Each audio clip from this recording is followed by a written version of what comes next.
What if I told you that 2,000 years ago, a group of men figured out the exact blueprint for inner peace, unbreakable discipline, and a life without regret? And what if the reason you feel anxious, overwhelmed, or stuck right now is because no one ever taught you what they discovered?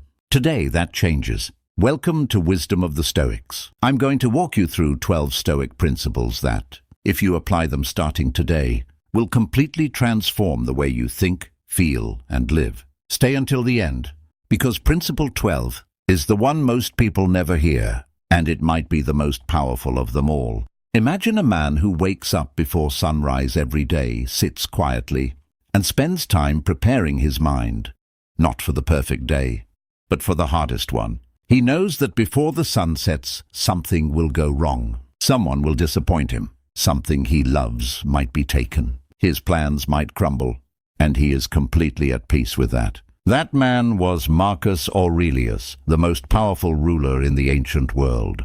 He commanded legions, governed millions, and faced constant war, plague, and betrayal. Yet every morning, he wrote in his private journal, and not about power or wealth, but about how to be a better human being. His philosophy, Stoicism. Founded in Athens around 300 BC by a merchant named Zeno of Citium, Stoicism spread across the ancient world and shaped the minds of emperors, generals, and slaves alike. And here's what makes it extraordinary. It wasn't academic philosophy meant to be read in ivory towers. It was practical, tactical, a survival manual for the human soul. The Stoics believed that you cannot control what happens to you, but you always control how you respond. And in that response, that's where your entire life is decided. All right, let's begin. Principle number 1, the dichotomy of control. Make the best use of what is in your power and take the rest as it happens. Epictetus. This is the single most important idea in all of Stoicism.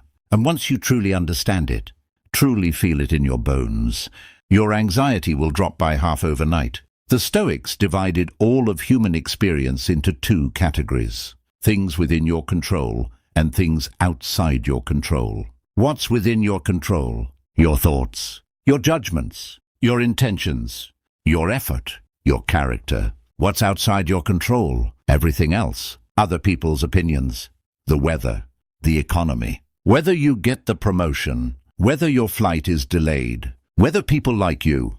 Now here's where most people suffer. They spend enormous amounts of emotional energy trying to control things they cannot control. They lie awake at night worrying about what someone thinks of them. They spiral into anxiety about the future. They rehash the past with bitter regret. The Stoic response: let it go. Not because it doesn't matter, but because your suffering over it changes nothing, while your focus on what you can control changes everything. Epictetus, who was born a slave and became one of the most celebrated philosophers in history, taught this principle from the most brutal possible position. He had no freedom, no wealth, no power over his circumstances, and yet he was, by all accounts, one of the freest men who ever lived, because he understood the only chains that truly bind a person are the ones inside their own mind. Today's practice: write down 3 things you've been worrying about. Then ask yourself, can I actually control this? If no, practice letting it pass like a cloud. If yes, take one action on it right now. Principle number 2, amor fati, love your fate. Don't seek for everything to happen as you wish it would, but rather wish that everything happens as it actually will. Then your life will flow well. Epictetus. This principle goes one step beyond acceptance. It doesn't just say tolerate what happens to you. It says love it. Amor fati, love of fate. This is perhaps the most radical idea in Stoicism, and also the most liberating. Think about the hardest thing that ever happened to you. A loss, a failure, a betrayal, a diagnosis, a broken relationship. Whatever it was, it broke something in you, didn't it? But now think, who did it make you? What did it force you to discover about yourself? What strength did it pull out of you that you didn't know you had? The Stoics weren't naive. They didn't pretend pain doesn't hurt. What they understood was this: resistance to pain multiplies it. Every second you spend wishing things were different, you add suffering on top of suffering. But when you look at every obstacle, every setback, every wound, and say, "This is exactly what was supposed to happen, and I will use it," something shifts. You stop being a victim of your life and start being its author. Friedrich Nietzsche, deeply influenced by the Stoics, said it perfectly: "That which does not kill me makes me stronger." Amor fati isn't passive resignation, it's ferocious embrace. Principle number 3, memento mori. Remember, you will die. Let us prepare our minds as if we had come to the very end of life. Let us postpone nothing. Let us balance life's books each day. Seneca. In ancient Rome, when a general returned victorious from battle, he would ride through the city in a triumphant procession. The crowds would roar. Flowers would rain down from balconies. And riding in the chariot with him, a slave, whose only job was to whisper in the general's ear, over and over, memento mori, remember that you will die. Not to be morbid, not to dampen the celebration, but to keep the general grounded, to remind him that glory is temporary, that arrogance kills faster than any enemy, that this moment is precious because it will end. Here's the uncomfortable truth. Most of us live as if we have unlimited time. We delay the difficult conversation. We postpone the dream. We say someday to everything that matters, while we say yes to everything that doesn't. Memento mori strips away that illusion. It says, you are going to die. Maybe not today, maybe not for many years, but the clock is running. And the question is not how much time you have left. The question is whether you are truly living the time you have now. The Stoics didn't let the thought of death paralyze them. They let it clarify them. It burned away everything unimportant and left only what mattered. Principle number 4. The present moment is all you have. Confine yourself to the present. Marcus Aurelius. Marcus Aurelius wrote those 4 words in his private journal, a journal he never intended anyone to read, which means he wasn't performing philosophy. He was living it. Reminding himself every single day the past is gone. The future isn't here. This moment, only this moment, is real. Modern science has caught up to what the Stoics knew intuitively. Studies show that the human mind spends nearly half its waking hours not in the present, wandering to the past or the future. And during those wandering moments, people consistently report lower happiness, higher anxiety, and less sense of meaning. The Stoic didn't need a study. They could feel it. They knew that the man who obsesses over yesterday's mistakes is not learning from them, he's punishing himself. And the man who spends today terrified of tomorrow never actually lives either day. The present moment is where power lives. It's where every decision is made, every action is taken, every relationship is nurtured. Your entire life happens here, in the now. And yet most people spend most of their time anywhere but here. Start small. For the next hour after you finish this video, every time your mind drifts to worry or regret, gently bring it back. Not with frustration, with curiosity, like a river returning to its banks after a storm. Principle number 5, negative visualization. Prepare for the worst. He robs present ills of their power who has perceived their coming beforehand. Seneca. This one sounds counterintuitive, even dark, but stay with me, because this practice, done correctly, might be the single greatest tool for daily happiness that exists. The Stoics practiced what they called premeditatio malorum, the premeditation of evils. In plain language, regularly imagining bad things happening before they do. Now, before you click away, this is not about anxiety. This is about inoculation.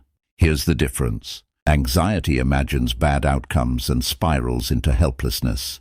Negative visualization imagines bad outcomes, prepares a rational response, and then returns to the present with deep gratitude for what you still have. Think about something you love, your family, your health, your home, your freedom. Now, gently, not obsessively, imagine life without it. Imagine waking up tomorrow and it's gone. Feel that? That ache you just felt? That's gratitude. Raw, unfiltered gratitude for what you have right now that you walk past every single day without noticing. The Stoics used this practice to ensure that nothing they valued ever became invisible to them. And when loss actually came, as it always does, they weren't blindsided. They had already made peace with impermanence. Principle number 6. Virtue is the only true good. Wealth is not among the number of good things. Virtue is the only true good. Zeno of Citium. This is one of the most challenging Stoic ideas for modern people, because we live in a world that tells us the opposite every single day. Our culture says success is good. Money is good. Status, fame, beauty, power, these are the goods. Get them and you'll be happy. The Stoics had a different word for these things. They called them preferred indifference, meaning, yes, it's better to be healthy than sick. Yes, it's better to be financially secure than broke. But none of these things, not one, is actually the source of the good life. You've seen it yourself, haven't you? People who have everything, the money, the status, the beauty, and they are absolutely miserable. And you've probably also known someone who had almost nothing by the world's standards. And yet they had this quality, this groundedness, this warmth, this quiet dignity that made them magnetic. The Stoics would say that person had virtue. And in their system, virtue is the only thing that can never be taken from you. It doesn't depend on the market. It doesn't depend on luck. It doesn't depend on what other people do. The 4 Stoic virtues, wisdom, justice, courage, temperance, develop these, and you have everything. Lack them and nothing else will fill the void. Principle number 7. The view from above, gaining cosmic perspective. You have power over your mind, not outside events. Realize this, and you will find strength. Marcus Aurelius. Marcus Aurelius had a meditation he returned to again and again. He called it the view from above. When he was overwhelmed, when the pressures of governing an empire felt crushing, he would mentally zoom out. He would imagine himself looking down at Rome from above, then from higher and higher, until the whole world was a pale blue dot in the vastness of space. And then he would ask, how significant is this problem in the grand sweep of time and space? Now, I'm not telling you that your problems don't matter. They do.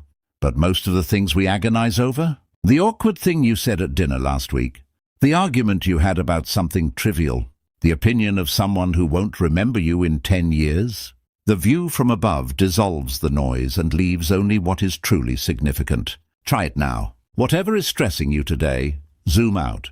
Your neighborhood, your country, the planet, the galaxy, the universe, which is 93 billion light years across and has existed for 13.8 billion years. You are alive on a tiny rock for a brief flicker of cosmic time. And yet here you are. You have the extraordinary gift of consciousness, the capacity to love, to create, to choose. That is worth something. And most of your problems, in the view from above, they dissolve. Principle number 8. Act in accordance with nature. Man is a social animal. He who lives for himself is either a beast or a god. Aristotle, a close parallel to the Stoic view. The Stoics believed that human beings have a nature, a logos, a rational, social virtuous core, and when we live in alignment with that nature, life flows. When we violate it, we suffer. What does living according to nature mean in practice? The Stoics had a surprisingly clear answer. It means using your rational mind, not your impulses, not your fear, not your ego, to guide your choices. It means recognizing that you are part of a larger human community and that your actions ripple outward. It means living consistently, not preaching virtue and practicing vice behind closed doors. Think about the moments in your life when you felt most at peace, most alive, most yourself. I'd wager they were moments when you were being honest, when you were helping someone, when you were doing hard, meaningful work without complaint, when you were being who you actually are, not a performance for an audience. Principle number 9. The obstacle is the way. The impediment to action advances action. What stands in the way becomes the way. Marcus Aurelius. This might be the most practically useful idea in all of Stoic philosophy, and it's one that turns the entire conventional approach to problems completely upside down. Most people view obstacles as reasons to stop. The application was rejected. The relationship failed. The business didn't work. The door is closed. The Stoic mind does something different. It looks at the obstacle and asks, what is this obstacle teaching me? How can I use this? What does this obstacle itself show me about the way forward? Thomas Edison failed 10,000 times before inventing the light bulb. Winston Churchill lost every major political race before his finest hour. Oprah Winfrey was fired from her first television job and told she was unfit for TV. In every case, the obstacle wasn't a detour from the path. The obstacle was the path. The failure forged the person who could succeed. What's in your way right now? Really think about it. And then ask the Stoic question, what if this isn't in my way? What if this is the way? Principle number 10. Sympathia. We are all connected. What injures the hive injures the bee. Marcus Aurelius. Here's something many people get wrong about Stoicism. They think it's cold. They think it's about becoming an emotionless robot who doesn't care about others. Nothing could be further from the truth. The Stoics believed deeply in what they called sympathia, the interconnectedness of all things. The idea that we are not isolated individuals fighting against the world, but nodes in a vast web of relationship, responsibility and mutual obligation. Marcus Aurelius, despite being the most powerful man in the world, wrote repeatedly about his duty to others, to his subjects, to his family, to strangers. He understood that his own flourishing was inseparable from the flourishing of those around him. In a world that increasingly tells us to optimize for ourselves, to be the main character of our own story and treat everyone else as supporting cast, the Stoic vision of sympathia is radical. It says your neighbor's suffering diminishes you. The stranger who struggles on the other side of the world is not separate from you. To build a genuinely good life is to build it in community, in service, in relationship. The most fulfilled people you know, I'd be willing to bet they are not the most isolated. They are the most connected, the most generous, the most genuinely invested in the lives of others. Principle number 11. Voluntary discomfort. Choosing the hard path. Set aside a certain number of days, during which you shall be content with the scantiest and cheapest fare, with coarse and rough dress, saying to yourself, is this the condition that I feared? Seneca, one of the wealthiest men in Rome, regularly slept on a hard floor, fasted, wore rough clothing, and walked in the winter cold, not because he had to, but because he chose to. He wanted to prove something to himself, to test whether his sense of well-being depended on comfort, to discover whether he could endure hardship with grace. And each time he came through, he felt freer, not less comfortable, but less dependent on comfort. This is one of the most counterintuitive and most powerful practices a modern person can adopt. We live in the most comfortable era in human history. We have temperature-controlled everything, instant entertainment, on-demand food, near zero friction in almost every area of life. And we have never been more anxious, more fragile, or more unable to handle adversity. The Stoics understood that comfort, pursued endlessly, becomes a prison, that a person who cannot function without air conditioning, without their phone, without their morning coffee, that person is not free. They are owned by their comforts.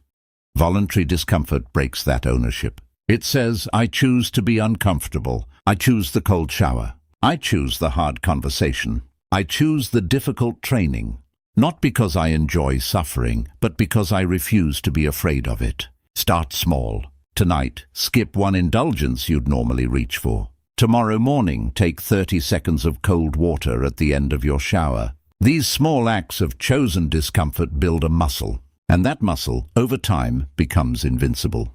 Principle number 12. Eudaimonia, the flourishing life. Waste no more time arguing about what a good man should be. Be one. Marcus Aurelius. We've arrived. Principle 12. And I saved this one for last. Because it isn't really a technique. It isn't a practice you do on Tuesdays. It's the destination that all the other principles are pointing toward. The ancient Greeks had a word, eudaimonia. It's often translated as happiness, but that translation is misleading. Happiness suggests a feeling, a mood, something that comes and goes. Eudaimonia means something far deeper. It means flourishing, the full realization of your potential as a human being. A life well lived, not by the world's standard, but by the standard of your own best self. And here is the Stoic secret to eudaimonia, the thing that separates it from every other philosophy of happiness in history. It doesn't depend on what happens to you. Let me say that again because it's worth sitting with. A flourishing life, in the Stoic view, is available to you right now, regardless of your circumstances, your bank account, your relationship status, your health, your past, or your future. Because eudaimonia is not built from external conditions. It is built from internal choices, specifically from the consistent choice to live with wisdom, justice, courage, and temperance, to use your mind rightly, to treat others well, to face what comes with grace, to act always according to your deepest values. Marcus Aurelius faced plague, war, betrayal, and the deaths of his children. Epictetus was born into slavery. Seneca faced execution. And all three, by every account, lived with a depth of peace and purposefulness that most people, even those with every advantage, never find. Their secret wasn't luck. It wasn't talent. It wasn't circumstances. It was philosophy. The daily, consistent, deliberate practice of choosing who they would be, regardless of what the world threw at them. You have within you right now everything you need to deal with whatever the world can throw at you. Brian Tracy, echoing the Stoic tradition. The Stoics would agree, and they'd add, you don't just have what you need, you have the capacity for something extraordinary. A life so grounded, so purposeful, so free from fear and petty suffering that people around you wonder what your secret is. Now you know, it's 2,000 years old, and it works. Let's bring it home. 12 principles, 2,000 years of wisdom, and one simple truth running through all of it. You are not a passive passenger in your life. You are the driver, and the wheel has always been in your hands. The Stoics didn't promise you a life without pain. They promised you something better, a life in which pain no longer has power over you, a life in which you meet each day with clarity, purpose, and unshakable inner calm. That's not a fantasy, that's a practice. And it starts the moment you decide it does. Quick recap, your 12 principles. 1. Focus only on what you control. Release the rest. 2. Love your fate, including its hardships. 4. Remember you will die. Let it make you fully alive. 4. Live in the present moment. Power only exists here. 5. Visualize loss to amplify gratitude. 6. Virtue is the only lasting good. 7. Gain perspective. Zoom out from your problems. 8. Live in alignment with your true nature. 9. The obstacle is the way forward. 10. You are deeply connected to others. Act like it. 11. Choose discomfort before it is chosen for you. 12. Eudaimonia, the flourishing life, is built from the inside out. The Stoics are gone, but their words, their journals, their letters, their lectures survived. Not because they were famous, but because they were true. And now those words are in your hands. What you do with them, that's up to you. That's always been up to you. And if you're new here, welcome. We go deep on Stoicism, ancient wisdom, and the philosophy of a well-lived life. Subscribe and turn on notifications, because every week we publish content designed to make you sharper, calmer, and stronger. There's a playlist linked right here of our most powerful Stoic videos. Start there. Your future self will thank you. Until next time, stay grounded, stay purposeful, and remember,